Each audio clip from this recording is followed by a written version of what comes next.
Hi, I'm Holly, and welcome back to the Giles Frontier. Thanks for joining us on our third episode of Favorite Family Read-Alouds. I have Hope joining us today. She is a buff Orpington hen, and she is about 5 years old. She lives with us here at the Giles Frontier, and she's joining us to help us with our book this week called the Josephina Storybook Quilt. I have that wrong. Let me get the book right here. Here you go. This week's book is the Josephina Story Quilt.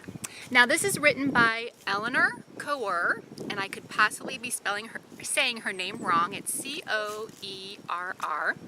And I know that this is an I can read book that generally your children are going to read to themselves, but sometimes a story is so good you just all want to read it together. Come on up here, girl. Sorry, she wants her treats. Come on, up here. There you go. Well, this story is about a little girl, and her name is Faith, and she has to give up everything that she loves because her family is getting ready to travel on a wagon to California. Now, she begs her father, sorry. Okay, come on. I think she's a camera hog. I'm not quite sure.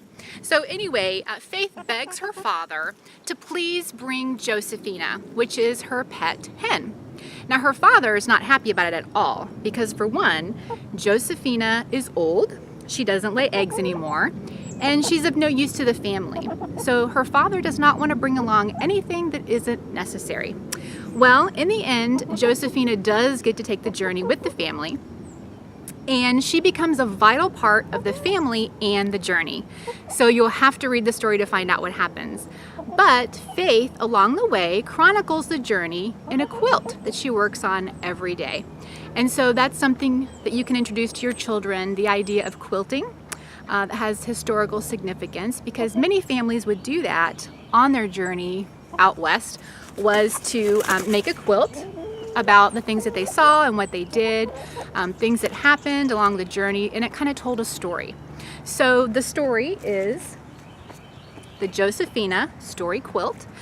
It's a great little read aloud. You can do it in one sitting, and I bet that you're gonna find your kids curled up in a corner with it later on, reading it to themselves, because it's just such a sweet story. Better yet, have them read it to you and encourage them in their own reading. So enjoy the sweet story of this family in the 1850s as they journey west on a wagon to California. It just might make you want to go out and get a hen of your own, like Hope here. We enjoyed this story so much when the boys were little that one of our first hens, actually Hope's sister, we named her Josephina.